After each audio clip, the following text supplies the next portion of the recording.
Hey stamping friends, Melissa Kerman here with Melissa's Crafting Treehouse. Welcome. Today I'm going to share with you how to make the cards that are in front of you. These were the cards offered as part of my free card kit program in November. If you're not familiar with that program, you can get more details in my events page on my website, but the basic details are if you purchase product through my online store as little as $20, you get free card kits. So at $20 you get one free card kit, at $35 you get two, and at $50 you get three.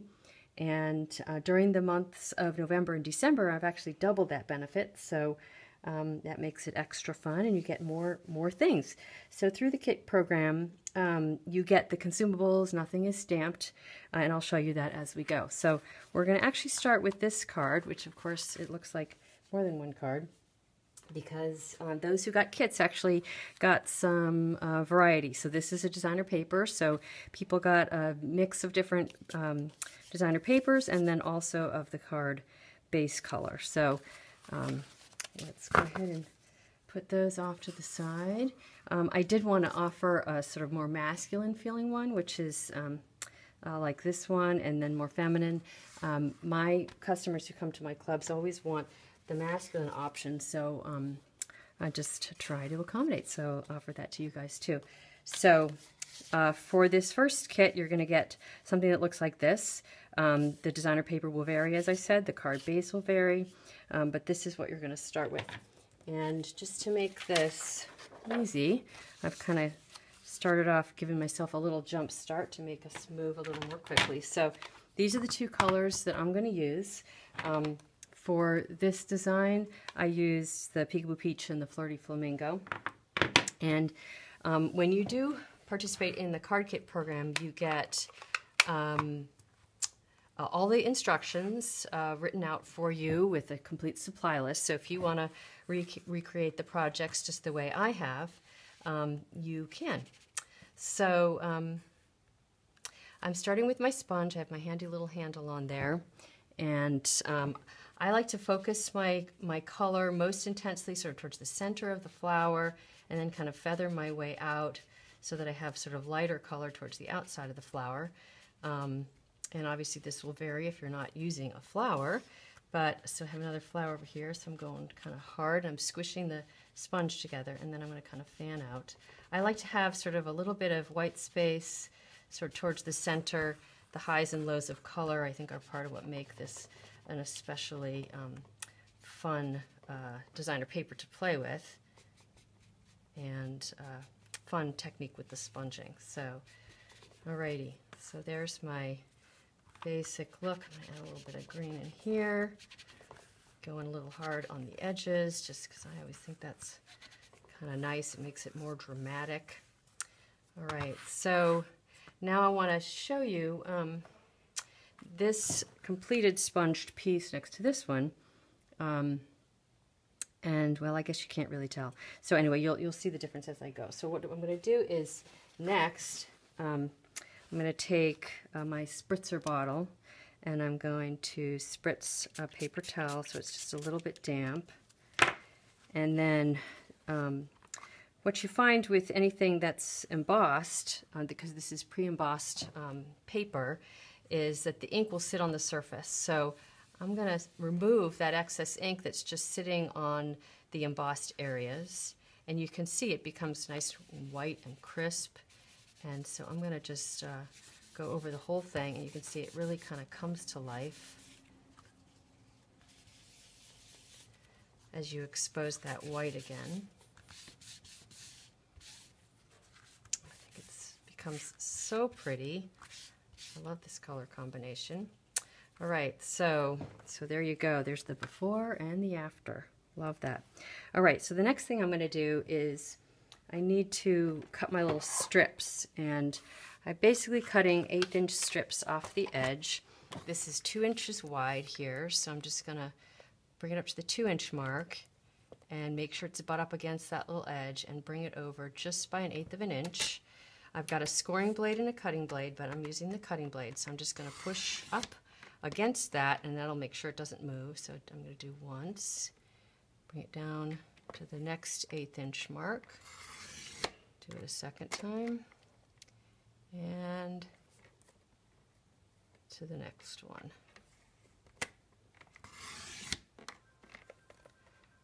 There's, let's see. Okay, so the next thing I'm going to do is lay it out on my piece of black just to make sure I've got it positioned correctly, because make sure that I've got the pattern continuous, just like that. And if you push them up against one another, you'll be able to tell if the pattern is still continuous, and that's kind of what makes it look really cool. So after I know that I have them in the right order, then I'm going to leave about 1/8 inch on this side, and then I'll go ahead and attach this one with my snail.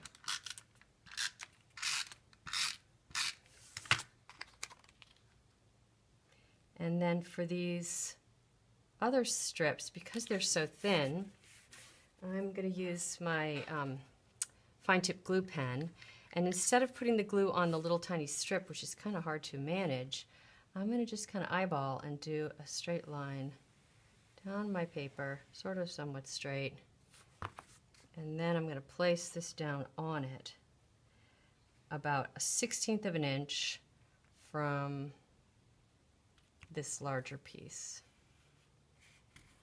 Press it down. So I'm going to do the same thing with the other 2 pieces to get them just in place, but I'm not going to do the rest of that. You get the idea. So press them down, and then I do that first so that I make sure I leave enough room for my word and I can space my word out.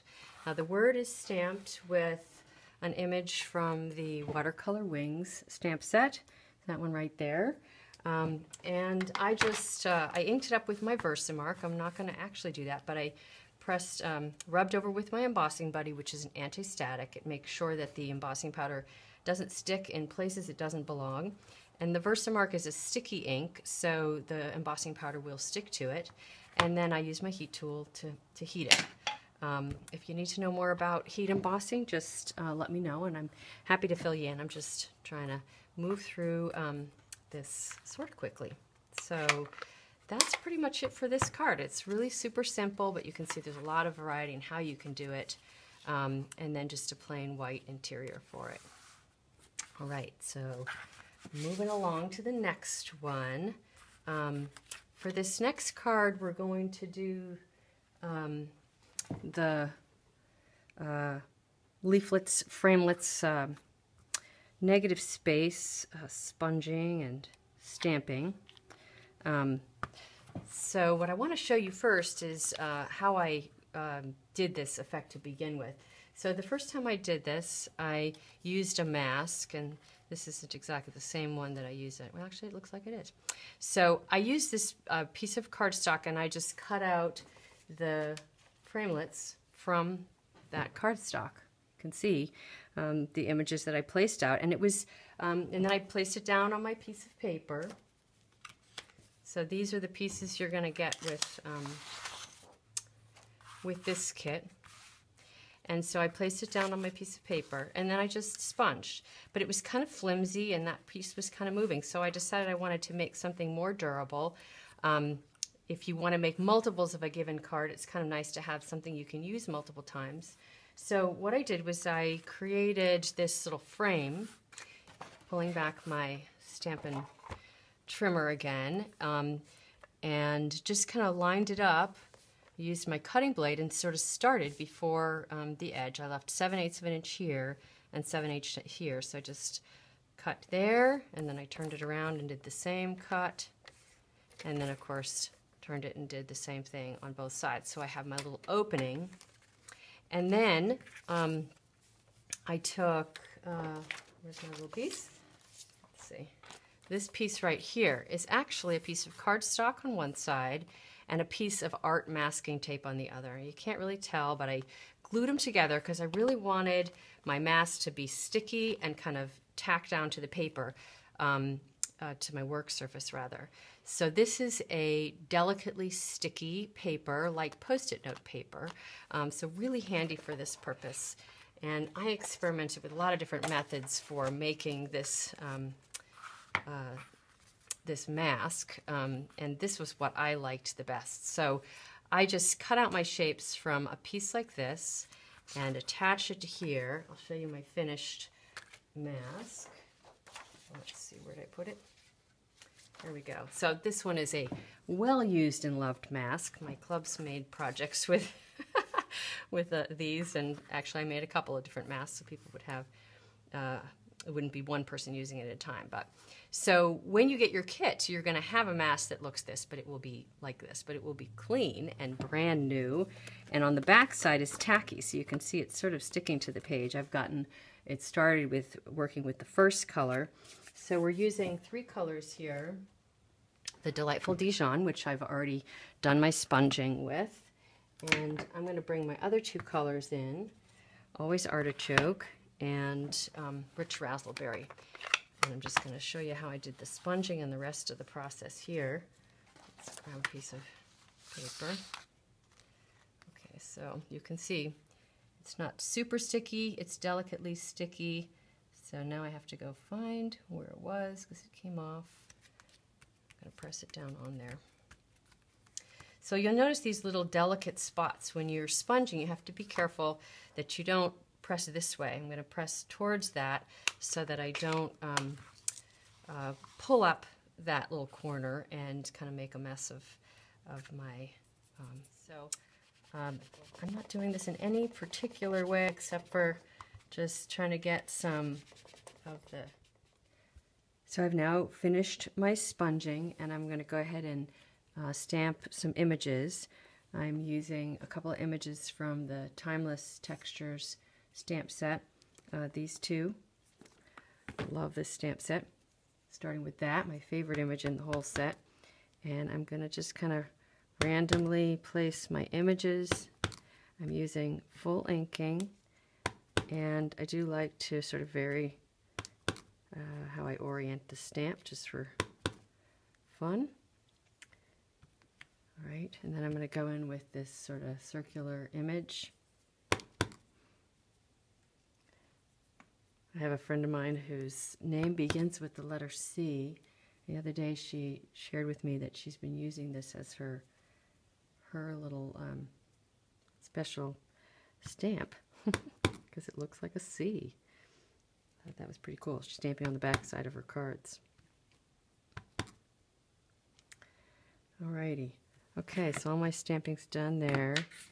Now I'm going to remove my mask, and I'm going to come in with an image from Gorgeous Grunge, this one, my favorite one.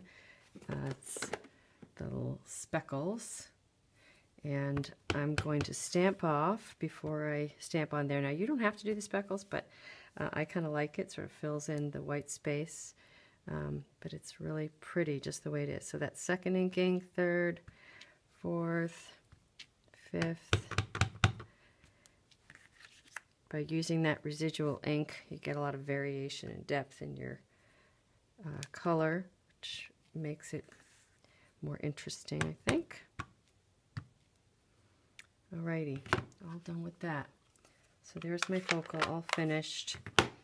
And so I've taken that and attached it to a piece of basic black cardstock. And here's another version with the black cardstock behind it. This one I got sort of deeper, richer color with just both really pretty. And then on the back side of this I put dimensionals. And this whole piece just gets attached to the front of your card body. And then we'll just go ahead and attach these pieces to the bottom, and your card is all done. Woohoo! All right. And I'm not sure if I showed you this yet, but I stamped on the inside, and I just used my mask and positioned it where I wanted it to get some images on the inside, and even did some speckles around the outside edge. I love that. I hope you do too. All right, on to the last card, which is this one. Before I demonstrate, I want to point out that there are 4 products used in this card that are retiring. The Frosted Medallion stamp set. Done a bunch of things on my website with this. I just love this stamp set. This glitter ribbon comes in a duo pack right there. the layering circles framelits, and the designer paper used on the card. And I don't know how well you can see that, but it comes in a variety of different patterns, and the kits will include a variety of those patterns. So here are the pieces and parts you're going to get with this kit. So these 3 layers that just simply attach to one another. A piece of the Sweet Sugar Plum Glimmer ribbon. A strip of white cardstock, or actually get 2 for stamping the word. And I did that so in case you are like me and need multiple tries in order to get it just right. And this sentiment is from the Frosted Medallion stamp set. And you'll also get a piece of vellum cardstock. This one I've already prepared, but yours will not be stamped. And you'll get a pre-cut circle that I've cut with the circles framelits. As you can see here, I have put dimensionals on the back side of the circle.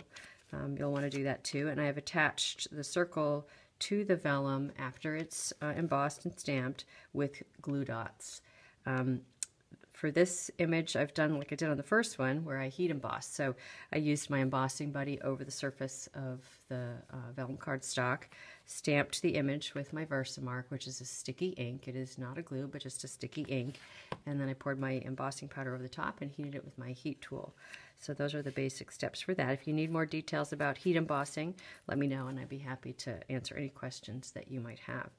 So one last tip on this one I wanted to share. On the little strip, I found that there's a sort of easy way to get the banner kind of looking more even. So what I like to do is take my paper snips and sort of cut straight down the middle, and then that kind of gives me a guide so I know that the parts of my banner are going to be relatively even. So that's what you're going to do if you choose to do it the way I have, and then of course you'll do it on the second side as well. And then finally, I've just taken my glitter ribbon, snipped off the edges, as you can see in my sample, and attached it to the front of the medallion with glue dots. And then I put dimensionals on the back side of my word piece, and then just attached it right at the top. So it's pretty much as simple as that. Super easy to put together. Thanks so much for watching today. I hope you've enjoyed it, and have a great day and happy crafting. Bye.